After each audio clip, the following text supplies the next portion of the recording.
ಕಳಿಸು. ಇವಾಗ ಜವಾಬ್ದಾರಿ ನಮ್ದಿರ್ಲಿ, ಅವ್ರಿಗೇನು ಸಮಸ್ಯೆ ಆಗ್ದಂಗೆ ಯಾವ ಎಲ್ಲ ಟೀಚರ್ಸ್ಗೆ ಹೇಳಿ ನಾನು ಇದು ಮಾಡ್ತೇನೆ. ಸುಮ್ಮನೆ ವಿದ್ಯಾಭ್ಯಾಸ ಹಾಳಾಗೋಗುತ್ತೆ. ಇವಾಗ ಅವರಿಗೆ ಹಲವಾರು ಸೌಲಭ್ಯಗಳು ಅಲ್ಲಿರೋದು, ಎಲ್ಲ ರೀತಿ ಹೈಟೆಕ್ ಶಾಲೆ ಇದೆ ಜೊತೆ ಒಳಗಡೆ. ಇನ್ನೂ ಹೆಚ್ಚು ಕಮ್ಮಿ ಬಸ್ ಬಿಟ್ಟಿದ್ದೀವಿ, ಬಸ್ಸಿನ ಸೌಲಭ್ಯನೂ ಐತೆ.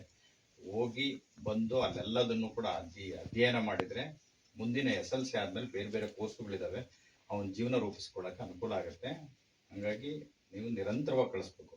ಯಾಕಂದ್ರೆ ನಾನು ಅವನಿಗೆ 2-3 ಸರಿ ಹೇಳಿದ್ದೀನಿ ಆಲ್ರೆಡಿ, ಶಾಲೆಯಲ್ಲಿ ಇದ್ದಾಗಲೇ ಹೇಳಿದ್ದೀನಿ, ಹಿಂಗೆ ತಪ್ಪಿಸ್ಕೋಬಾರ್ದು.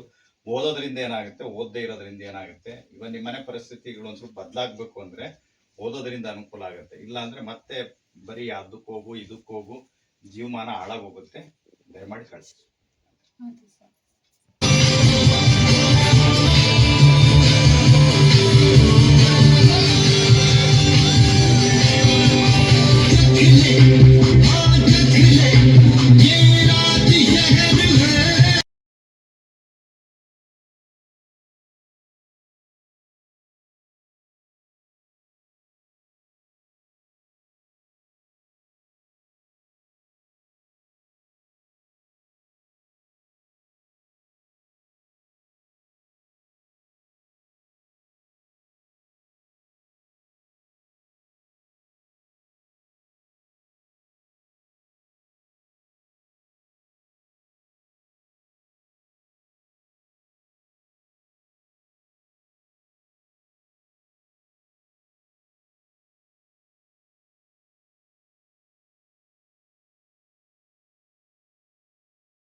ವಿಚಾರ ಏನಾಗುತ್ತೆ ಅಂತ ನಿಮ್ಮ ಜೊತೆ ಒಂದು 2 ನಿಮಿಷ ಕೊಡ್ಬೇಕು. ಪಾಠದೊಳಗಡೆ ನಾನು 10th ಕನ್ನಡ TM ತಗೊಂಡಿದ್ದೀನಿ. 10th ಕನ್ನಡ TMಗೆ ನಿಮಗೆ ಗೊತ್ತಿದೆ ಏನು ಸಮಸ್ಯೆ ಇದೆ ಅಂದರೆ, ಕನ್ನಡ ಮೀಡಿಯಂನ ಸಮಸ್ಯೆ ಏನು ಅಂತ ನಿಮಗೆ ಗೊತ್ತಿದೆ. ನಾವು ಯಾರಿಂದ ಅವಹೇಳನ ಮಾಡಲಿಕ್ಕೆ ಸಾಧ್ಯತೆಗಳಿಲ್ಲ, ನಾವು ಯಾರು ಬೈಯಕ್ಕೆ ಬರಲ್ಲ ಇಲ್ಲಿ. ಯಾಕೆ ಅಂದರೆ ಒಬ್ಬ ವಿದ್ಯಾರ್ಥಿ ಓದಿಲ್ಲ ಅಂದರೆ ವಿದ್ಯಾರ್ಥಿನೇ ಕಾರಣ. ಅದಕ್ಕೆ ಅವನದೇ ಬೇರೆ ಬೇರೆ ಕಾರಣಗಳಿರ್ತವೆ.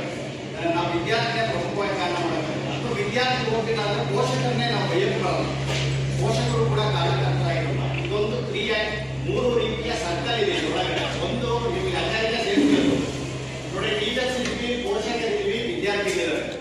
ಹಾಗಾಗಿ ವಿದ್ಯಾರ್ಥಿಗಳಿಲ್ಲದೆ ಇರುವುದರಿಂದ ಮುಖ್ಯವಾಗಿ ನಾನು ಮಾತಾಡ್ತೇನೆ. ಬೆಳಿಗ್ಗೆ ನಾವು 10ಕ್ಕೆ ಹೋದ್ರೆ 5 ನಿಮಿಷ ಪ್ರಾರ್ಥನೆ ಮಾಡ್ತೀವಿ, ಕುತ್ಕೊಂಡು ಧ್ಯಾನ ಮಾಡ್ತೀವಿ. ಬೇಕಾದ್ರೆ ಏನಾದ್ರು ಡೌಟ್ ಇದ್ರೆ ನಿಮ್ಮ ಮಕ್ಕಳಿದ್ರೆ ಕೇಳಿ. ಪ್ರಾರ್ಥನೆ ಆದ್ಮೇಲೆ, ಯಾಕೆಂದ್ರೆ ಮನುಷ್ಯನಲ್ಲಿ ಒಂದು ಕಾನ್ಸಂಟ್ರೇಷನ್ ಇದ್ದಂಗೆ. ಇವಾಗ ಬಹಳಷ್ಟು ಜನ ಇಲ್ಲಿ ಕುತ್ಕೊಂಡಿದ್ದೀನಿ, ನಾನು ಕುತ್ಕೊಂಡಿದ್ದೀನಿ, ಪಿರಿಯಡ್ ಐತೆ, ಆ ಕಡೆಗೆ ಗೊತ್ತಲ್ಲ ನಮಗೆ. ನೀವು ಕುತ್ಕೊಂಡಿದ್ದೀರಾ ಮನೆ ಒಳಗೆ.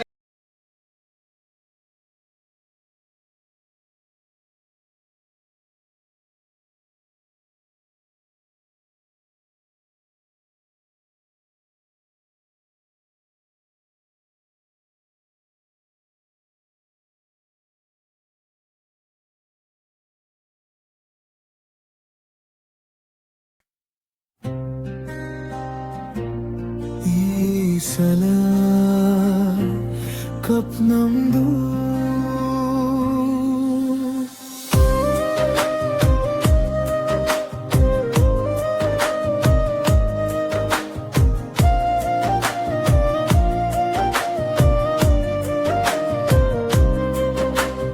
ಇಡೀ ಕನ್ನಡಿಗರ ಎದೆಯ ಭಾಮರ ನಿನ್ನವಯ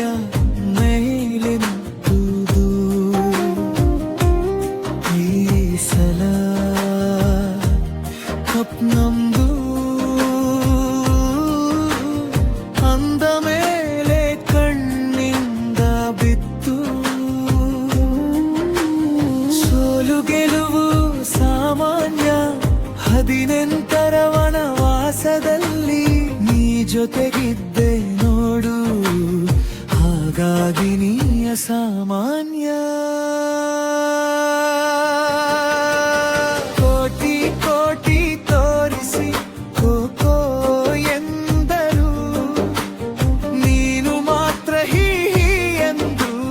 ಹಿಂದೆ ಮೆರೆಸಿದೆ.